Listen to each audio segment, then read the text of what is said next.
It's a privilege to be here with you all, celebrating the life of our beloved Papa, Ed Regan. He would be so proud to see all of us gathered together in his honor, people from all chapters of his life at St. Mary's. This beautiful church was his family's spiritual home for nearly 70 years. On behalf of the Regans, thank you all for being here. A man named Bill Whitehurst was once married to my grandma's sister, Taree, or as we knew her, Big Titi. Despite the distance of divorce and a second marriage, Bill once implored his son Winston, get to know the Regans. Ed Regan is the richest man I know. Now this might sound like a funny thing to say about Ed Regan. He was born in Oakland in 1925, the first son of an orphan, who never lost his Depression-era sensibilities or his love of ketchup and mayonnaise sandwiches. He certainly wasn't the most financially savvy accountant in East Bay, and his future wife Beverly gave him back the engagement ring twice because he talked too much. He may have been prone to distraction. Ask his kids, who pulled weeds on the weekends while he suffered from hay fever on the couch, reading the paper while watching a couple games on 2 different TVs and listening to another on the radio. He was also an easily distractible driver, to put it kindly. And in his later years, he was known to prod you with his cane if you happened to be in the way, especially if you were standing between him and a tray of appetizers. How could this stubborn, sentimental, simple Irishman possibly be the richest man that anybody knew? The truth is, Bill Whitehurst was onto something.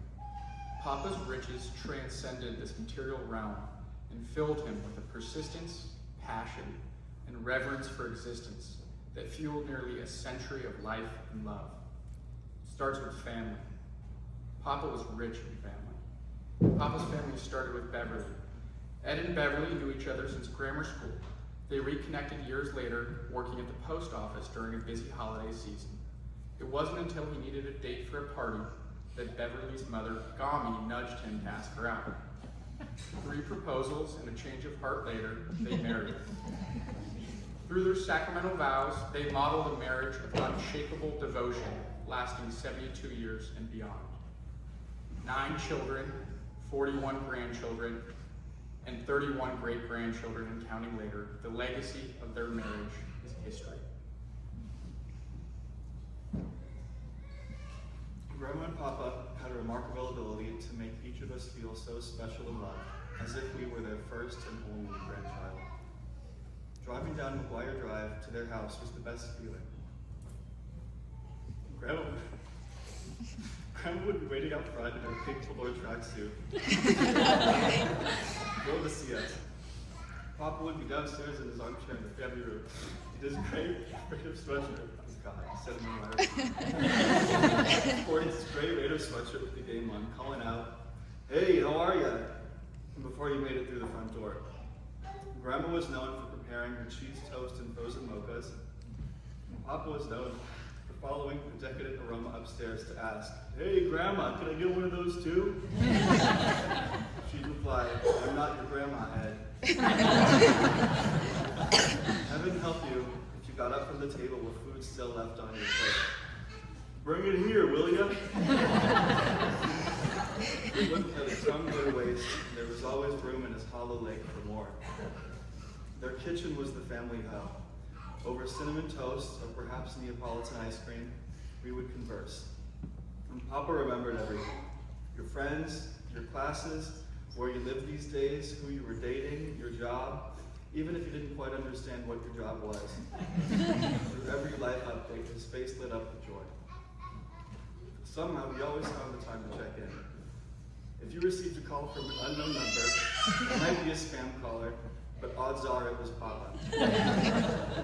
Although he never kept a calendar, he remembered each of our birthdays. He tried to be the first to call and wish you a happy birthday. And if you didn't pick up, he'd leave one of his legendary voicemails. Their home was a sanctuary to us grandkids, our parents, and our friends. There was always an extra seat around the table. It didn't matter who you were, how much money you had, who you voted for, if you had tattoos or a nose piercing, if you were divorced or struggling with your faith. Papa saw people, really saw them. and wanted to know their story. He'd say, "You never know where someone's at in life, and wherever you may be, he'd meet you there with a hug and a gentle, 'I'm proud of you.' When we got it right, he loved us. When we messed up, he loved us too. He wanted to make sure we kept God in our lives, and he wasn't shy about asking if we were still faithful. He kept us grounded and was always prepared to help recenter our faith, often with a stack of spare prayer cards on hand. Papa and Grandma's love spared no one. It poured out freely and unconditionally. They lived the very meaning of unconditional love, and it continues to reverberate through the family they nurtured. The steadfast love that held their family together did not grow without roots. It was the fruit of their deep-seated faith. Papa was not only rich in family, Papa was rich in faith. If family was the cornerstone of his life, his faith in Jesus Christ was his foundation. He wore a scapular around his neck and always kept a rosary or two or three in his pocket. His devotion to the Blessed Mother and love for Padre Pio inspired in us a curiosity and an openness to the saints. He convinced St. Mary's back in the day to bump their 7 a.m. daily mass to 6:30 so he could catch the Greyhound across the street to work in San Francisco every morning. He didn't worry much about doctors. No matter the sickness or malady, he figured they could fix his body. He assumed his physical health would take care of itself in time, and he prioritized his spiritual health. And he prayed for his family like it was his full-time job. Papa didn't just profess his faith. He lived and breathed it every day as a true disciple of Christ. He knew that human life begins at conception, and as such was a fierce advocate for the unborn. As a part of 40 Days for Life, he stood outside abortion clinics to pray and offer support to expectant mothers who might be having second thoughts. In his words, "I need to be out there. Someone has to speak for the babies." Papa was passionate about feeding the hungry. He founded and chaired the St. Vincent de Paul Ministry at St. Mary's, opening a food pantry and working to find housing for those in need. On his weekly bread runs, he collected bread and groceries from across the East Bay that would have otherwise gone to waste. He earned the friendship and respect of workers at Boudin, Safeway, and Starbucks for his service. Like Jesus with the loaves and fishes, although with a lot more sourdough loaves than fishes. Papa shared the bounty with day laborers off of Monument Boulevard, women's crisis centers, low-income families, and people in need of extra support, many of whom also became his friends. When he couldn't drive anymore, he passed the torch. His kids and grandkids became his bread run chauffeurs. Sometimes he'd slip his granddaughter Dominique a $5 bill, hot dog money as he called it, as a thank you, even though she looked forward to driving him.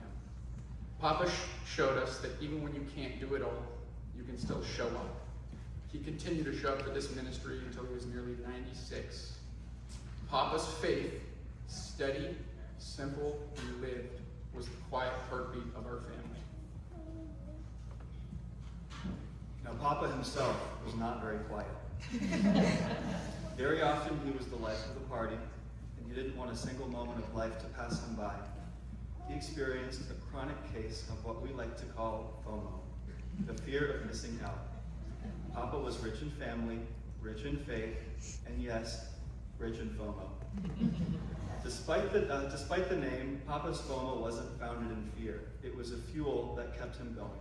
He wanted to be everywhere with everyone all the time. Papa and Grandma never failed to show up to virtually every family event. If a Rican was graduating, getting baptized, confirmed, married, performing in a play, recital, or sports game, they were there. Lest we forget his love of sports. Whether he was shouting at the ref for a bad call at a grandkids CYO basketball game, or sneaking his kids through the 88 entrance at a Raiders game, Pops loved watching sports, especially with family. He once flew to Virginia and built a weekend schedule just to catch every one of his grandson's football games.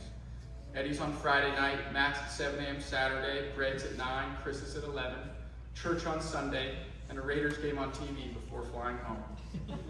At 86, he was thrilled to make the pilgrimage to Notre Dame to watch them play Michigan State with his son Rob. In St. Louis, for a Cardinals game, Papa took a nasty fall in the shower, but he didn't tell a soul until after the trip, because he didn't want his kids to send him home. Nothing could keep him from watching his grandson Daniel play, not even a broken rib. I can still see Pops in his bright red jacket and beanie at the annual family camp trip, laughing around the fire late into the night, surrounded by his grandkids, probably tapping Johnny on the shoulder to get him another Sierra Nevada. God forbid Papa found out about an impromptu barbecue that he wasn't invited to. He was the party, and if Grandma wasn't there to drag him home, he would always be the last to leave. As with his faith, Papa led by example. I didn't have many friends growing up, but my God, I always had my cousins. Around Papa's table and in his orbit, our bonds deepened.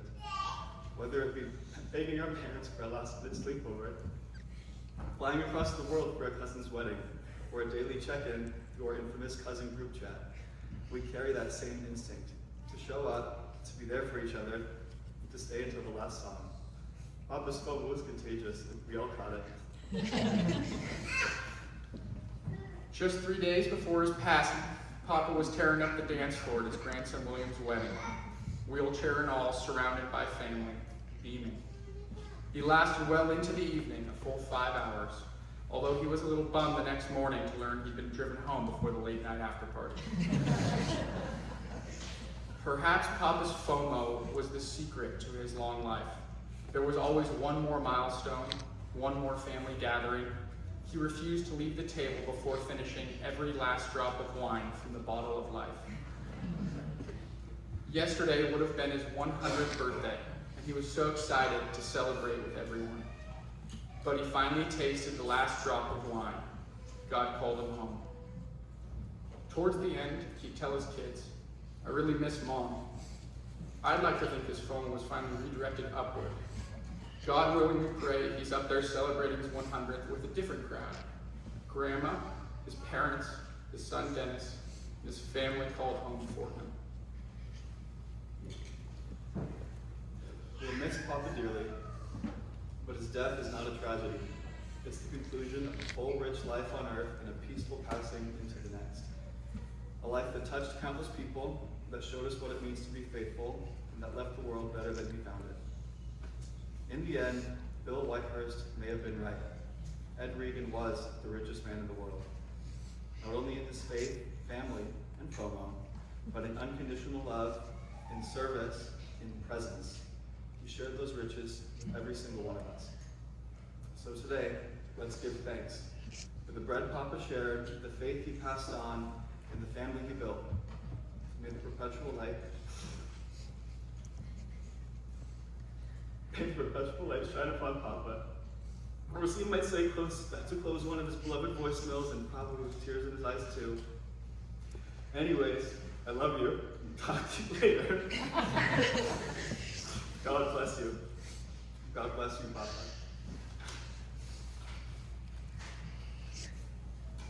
As a quick reminder, there's a reception to follow at the St. Stephen's Catholic Church. It's about an 8-minute drive.